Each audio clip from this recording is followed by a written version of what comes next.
Bienvenue, frères et sœurs. La Bible nous donne une information vraiment importante. Il a dit dans Romains 6, le don gratuit, c'est la vie éternelle. Le don gratuit, c'est la relation avec mon Dieu. Dans la méditation précédente, nous avons vu qu'il y a plusieurs sentiments forts qui sont dans nos vies, que ce soit le rejet, la honte, la culpabilité, l'abandon, etc. Il y a plusieurs sentiments forts et c'est fou. Nous sommes en train d'essayer de résoudre ça par nous-mêmes. Nous sommes en train d'essayer d'enlever ça, de calmer ça. C'est fou. Nous ne pouvons pas faire ça. C'est impossible. On ne pourra jamais avoir ce repos-là. Alors, nous allons explorer comment nous sommes en train de le faire et nous allons juste réfléchir à comment je suis en train d'essayer de tenter d'obtenir le repos qui est en fait un don. Alors, pour cette méditation, j'aimerais te laisser avec une question. Qu'est-ce que tu tentes de faire généralement pour calmer ces sentiments forts? Qu'est-ce que tu tentes de faire généralement pour tenter de calmer ces sentiments forts?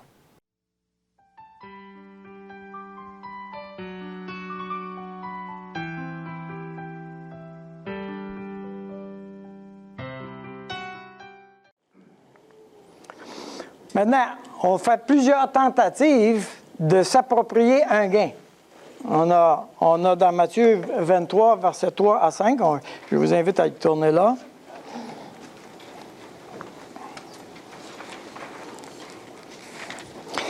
Ça, c'est les tentatives, celles qu'on est le plus familier, OK? Parce qu'on est en train de lire la Bible, et puis on est en lien avec ce que les Juifs faisaient. Verset 3. Faites donc et observez tout ce qu'ils vous disent, mais n'agissez pas selon leurs œuvres, car ils disent et ne font point. Ils lient des fardeaux pesants et les mettent sur les épaules des hommes, mais ils ne veulent pas remuer du doigt. Ils ne veulent pas les remuer du doigt. Ouais. Donc, tout à coup, on s'aperçoit la plupart des religions sont en train de poser des actions qui alourdissent notre vie et nous enlèvent le repos. Alors, les hommes, pour régler le problème de la colère, ils vont rendre un culte à Dieu. Rendre un culte à Dieu ou au Dieu tel que nous concevons l'apaisement de sa colère. Autrement dit, si je faisais ça, le Dieu ou les dieux vont se calmer. Quand il y a eu une grande tempête, le Dieu de la mer était en colère, ils ont jeté Jonas dans l'eau. Voyez-vous? Pour calmer le Dieu. Voyez-vous?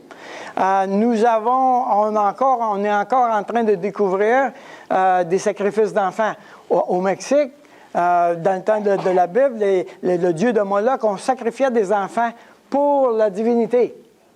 N'est-ce pas? Et l'idée, c'est d'apaiser la divinité. Pourquoi? Parce que tous les hommes ont une conscience qu'il y a une colère sur eux.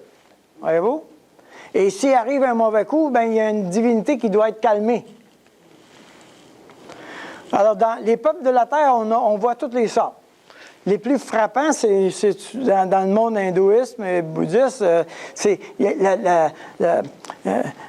les sacrifices qu'ils se font, c'est incroyable. Ils peuvent marcher des centaines de kilomètres sur le ventre, coucher, glisser sur le ventre, marcher à genoux. Nous autres, on monte les marches de l'oratoire. N'importe quoi. Tu vois les peuples là, qui vont dans des fleuves pour se purifier. Ils font des sacrifices extraordinaires. Les peuples tentent d'apaiser la divinité. L'islamisme, les 5 piliers du Coran leur demande de faire ces choses-là pour apaiser Dieu. Et le mot islam veut dire la soumission. Et ils travaillent fort à se soumettre et à soumettre les autres. N'est-ce pas? Et l'idée, c'est que ça irait bien sur la terre si tout le monde était soumis à Dieu. Comme nous, on pense qu'ils doivent être soumis. Le judaïsme, Et ça, c'est celle qu'on a le plus courant, où les judaïstes tentaient de faire obéir la loi de Dieu, la circoncision dans Galates, etc., pour plaire à Dieu. Donc, il y a cet élément de fardeau pesant pour plaire à Dieu. Le christianisme, okay, il faut faire ceci, il faut faire cela, les commandements de l'Église, beaucoup de choses. Les croyants, nous, les croyants, on se met des fardeaux.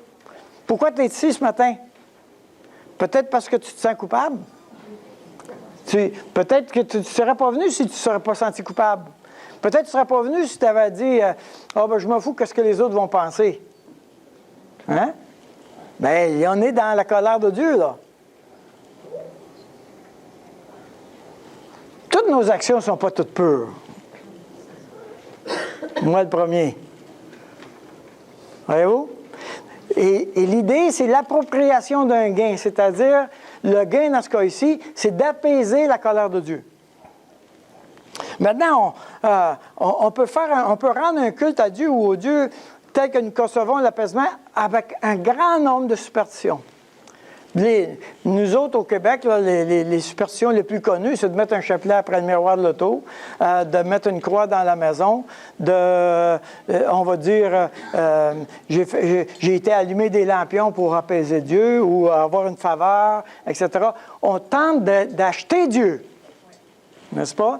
Et il y a toutes sortes de superstitions qui sont liées avec cette chose-là. Dans les croyants, c'est « Ah, ben là, je sais que ça va mal, c'est sûr, ça fait un mois que je n'ai pas lu ma Bible. » Voyez-vous? Donc, il y a des choses qu'on fait qui ne sont pas clean, qui ne sont pas pures dans la motivation. Et il y a un lien de superstition qui fait que je tente de gagner l'approbation de Dieu. Quand tu fais ça, tu nies le sacrifice de Christ à la croix qui a dit « Tout est accompli ».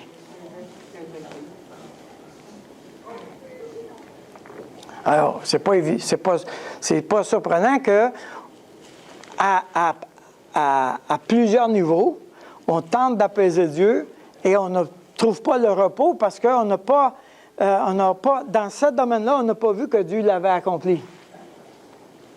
Voyez-vous? Alors, il y a un travail à faire quand je suis en non-repos. Il y a un travail à faire d'identifier où est-ce que je tente d'avoir un gain et comment ce gain-là que j'essaie d'avoir a été obtenu en Jésus-Christ. Et Jésus dit, « Entrez dans mon repos. » Je l'ai gagné, ça. Tu n'as pas besoin de travailler. Je l'ai gagné. Entrez dans mon repos. Si Dieu est en repos, si Jésus est en repos, il a cessé intentionnellement de créer, de transformer pour jouir de l'appropriation de son gain.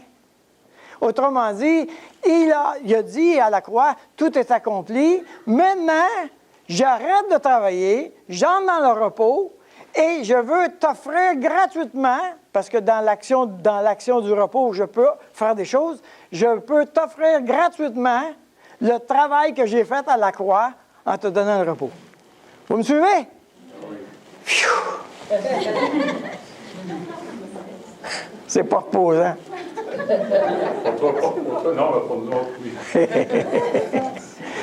C'est vraiment important de voir cette dimension-là. Vraiment important. Et on est tous, tout le monde, on est dans l'exercice de s'approprier le repos de Dieu, que Dieu nous donne.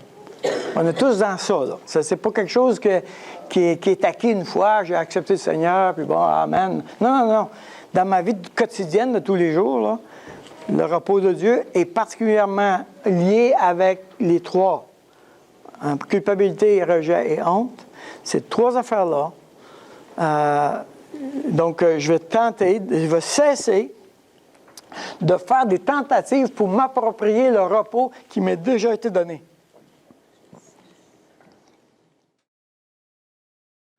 Alors, vous voyez que nous sommes engagés dans toutes sortes de manières à tenter d'obtenir le repos par nous-mêmes. Et ça nous éloigne du repos, nécessairement, n'est-ce pas? Alors, nous avons vraiment besoin de prendre conscience dans quelle aventure nous sommes à tenter de travailler si fort pour nous donner du repos. Alors que le repos, il est donné gratuitement par Jésus. Alors, puissions-nous trouver la sagesse de nous tourner vers lui. En terminant, j'aimerais ça vous inviter dans un mot de prière.